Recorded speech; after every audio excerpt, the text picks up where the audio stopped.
जो बिल्डिंग आपको दिख रहा है ये भी जेल का एक पार्ट था।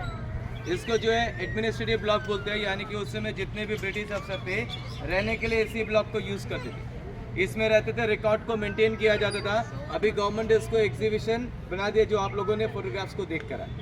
साइड में देखेंगे यहाँ पे दो जो चल रहा है, पहला थोड़ा सा आगे में दूसरा, ये दोनों जो है स्वतंत्र जो होता है उन शहीदों की याद में जलाया गया, जो कि 24 आवर्स यानी कि 24 घंटे चलता है। गैस के साथ में कनेक्टेड है। महीने में 48 सिलेंडर लगता है जो आईओसी द्वारा गिफ्टेड किया गया है, इंडियन ऑयल कॉर्पोरेशन द्वारा। इसके लिए 24 सिलेंडर, आगे वाले के लिए 24 सिलेंडर। और जो व्हाइट रंग का प्लेटफॉर्म आपको दिख रहा है लास्ट में एक पिलर, ये जो है मार्टियर्स कॉलम।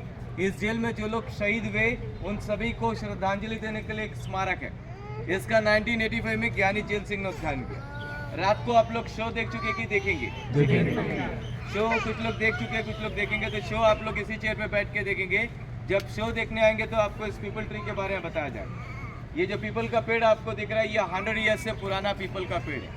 28 जून 98 में यहाँ पे हैवी रेन के वजह से ये पेड़ पूरा जड़ समेत गिर चुका था, तो इसकी टहनी वगैरह काट के सेम ट्री को सेम प्लेस पे दोबारा गाड़ा गया है। गवर्नमेंट ने इसके ऊपर 3.5 लाख रुपीज़ खर्चा उठाया, क्योंकि रात के शो में एक रियल विटनेस है, मुख्य साक्षी ये पीपल का पेड़ है। ये पेड़ ही आपको सब कुछ बताएगा उस समय किस तरह के फ्रीडम फाइटर रहे थे, इनके मन में किस तरह का सोच विचार। तो अभी तक मैंने आप लोगों को जेल के बारे में कुछ भी एक्सप्लेन नहीं किया, मैं सिर्फ आपको स्टार्टिंग पार्ट बता रहा हूँ। तो जो भी मैं एक्सप्लेन कर रहा हूँ आप लोगों को सुनाई दे रहा है, समझ में आ रहा है? तो मेरा नाम फारूक है, मैं ही आपके साथ में गाइड रहूँगा। एज ए गाइड मैं यहाँ पे 97 से काम कर रहा हूँ। तो जैसा कि आप लोगों ने मॉडल पे देखा था, बीच में देख सकते हैं जो सेंटर पार्ट आपको दिख रहा है वो जो है इस जेल का सेंट्रल टावर है, केंद्र मीनार। सारे विंग्स के कनेक्शन जो है सेंट्रल टावर के साथ में था, यानी कि किसी भी गाछ को एक विंग से दूसरे विंग जाना है तो इसके बैक से या फ्रंट से कोई डोर सिस्टम नहीं था। इनको पहले जाना पड़ेगा सेंटर पार्ट में, उसके पास से वो दूसरा विंग एंटर कर सकता है। और 7 विंग में इसका टोटल जो है सेल कैपेसिटी, सेल मतलब कोठरी कमरा, टोटल जो है सेल वो 693 सेल था। सेल का अंदर का डायमेंशन 13/2 एंड 7/2। एक सेल में एक जन को रखते थे। सेल के अंदर आपको लेके कर दिखाया जाएगा, उसमें इंडिविजुअल या सेपरेट कोई टॉयलेट का फैसिलिटीज नहीं था। तो जो भी फ्रीडम फाइटर होते थे इनको टॉयलेट के लिए डे टाइम में बाहर लेके जाते थे, लेकिन रात को सेल के अंदर बंद कर दिया जाए। अगले दिन सुबह तक कोई सेल को किसी कारणवश नहीं खोला जाएगा। उस समय सेल के अंदर में छोटा सा एक मड बॉल देते थे, मिट्टी का घड़ा, इसी में इनको टॉयलेट वगैरह करना पड़ता था और डे टाइम में क्लियर करके सेल के अंदर रखना पड़ता था, यानी कि रात भर इनको टॉयलेट के साथ ही सोना पड़ता था।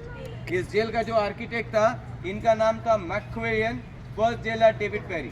और एस्टिमेट कॉस्ट जेल को बनाने का टोटल खर्चा ये लोग एस्टिमेट लगाए थे कि 5,17,352 में ये जेल को बनाकर कंप्लीट करेंगे, लेकिन जेल को बनने में एक्चुअल 7.5 लाख रुपीज़ लगा था, क्योंकि इनको लेबर कॉस्ट पड़ा नहीं। लेबर जो थे फ्रीडम फाइटर, जेल को बनाने के लिए 600 फ्रीडम फाइटर्स को काम करवाया गया, बाद में उन्हीं को जेल में रखा भी गया।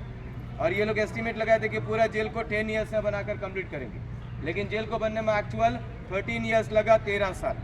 1893 में इसका काम शुरू हुआ, 1906 में पूरा जेल बनकर कंप्लीट हो गया। ये जेल का नाम सोलर जेल इसलिए रखा गया है क्योंकि इसके अंदर बहुत सारे सेल है, सो मेनी सेल्स के कारण। विंग में मैंने आपको बताया 7 विंग, मॉडल में आप लोगों ने देखा भी 7। यहाँ पे देख पाओगे सिर्फ 3 विंग थे, 1 नंबर है, 7 नंबर है, बैक साइड में एक 6 नंबर है। बाकी के 4 विंग यानी कि 2, 3, 4, 5 पूरा डैमेज हो चुका है। डैमेज होने का रीज़न 41 में यहाँ पे मेजर अर्थक्वेक और 42 से लेकर 45 यहाँ पे जापानी पीरियड, उस समय सेकेंड वर्ल्ड वॉर। तो कहा जाता है कि काफ़ी सारे बम इसके बैक साइड में गिरे, जिसके कारण विंग्स डैमेज हो गए। कुछ विंग डेंजर पार्ट में था, कभी भी टूट के गिर सकता है। तो यहाँ के गवर्नमेंट ने इसके बैक साइड के सारे विंग्स को क्लियर करके यहाँ के लोगों के लिए एक हॉस्पिटल बना दिया, जिसका नाम जीवी पंत यानी कि गोविंद वल्लभ पंत जी के नाम से रखा गया हॉस्पिटल है। ऊपर जाएंगे पीछे आपको हॉस्पिटल नजर आएगा। और विंग को कैसे बनाया गया देखिए, 1 नंबर का मैं आपको एग्जांपल दे रहा हूँ, ये इसका बैक पोर्शन है। तो विंग नंबर 7 ये इसका फ्रंट पोर्शन, यानी कि यहाँ पे जो भी लोग रहते हैं देख नहीं सकते था आगे वाला विंग में कौन रहा, बोल के हर विंग को फ्रंट एंड बैक बनाया गया। और हर 2 विंग्स के बीच में जो लाल रंग का शेड आपको दिख रहा है लंबा से, ये है वर्क शेड, जहाँ पे फ्रीडम फाइटर्स को टॉर्चर किया जाता था। किस तरह का टॉर्चर वहीं पे आपको ब्रीफ किया जाए। और यहाँ पे 2 छोटा बिल्डिंग, फर्स्ट एंड सेकेंड, पहला जो है स्टोर है, दूसरा जो है किचन है। यानी कि विंग नंबर 7 में जो भी लोग रहेंगे उनको यहीं पे काम करवाया जाएगा, यहीं पे खाना बांटा जाएगा।